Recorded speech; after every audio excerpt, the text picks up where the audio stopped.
Understanding Football Positions, Part 8, the inverted fullback. The inverted fullback in the defensive phase of the game just operates as a traditional fullback, covering the lateral end of the pitch and the attacking opposing wingers, and also protecting the central defenders. However, it's the attacking phase of the game where the inverted fullback really becomes interesting. So in the attacking phase of a game, the inverted fullback looks to drift into the centre of the pitch and give a team numerical superiority there. Using this inverted fullback system alongside the defensive midfielder allows the 2/8s in the system to play with much more freedom and be much higher up the pitch. So as the opposition team, you can't really press the number 6 and you can't really press the inverted fullback when they get on the ball, because pressing them in the central areas will leave the 2/8s with too much space to exploit you.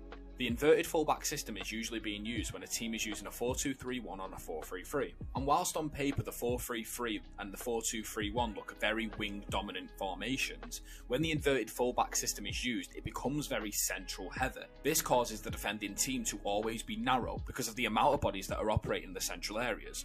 However, when defending narrow, this then leaves the wingers one-on-one with your fullbacks, and if they can get advantages over on them sides as wingers, then it leaves you very vulnerable in the wide areas also. So if the inverted fullback is that good, how come teams don't use it enough? Well, it just takes too much technical and mental ability. Being able to be composed on the ball, have really good recovery pace, get back into defensive shape quickly, and also be able to pick a pass from deep, whilst being a natural fullback in the defensive shape.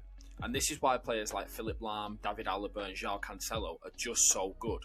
At Manchester City, Pep Guardiola wanted to give license to his number 8s to join in the front 5.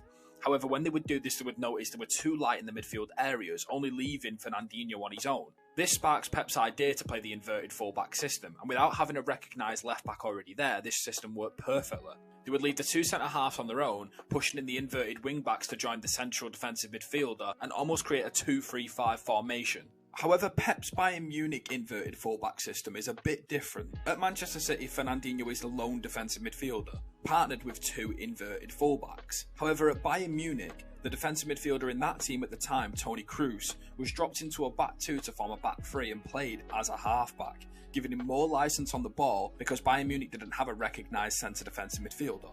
And because of the mental and technical ability of David Alaba and Philipp Lahm, Pep Guardiola trusted them enough to play as the 2 defensive midfielders.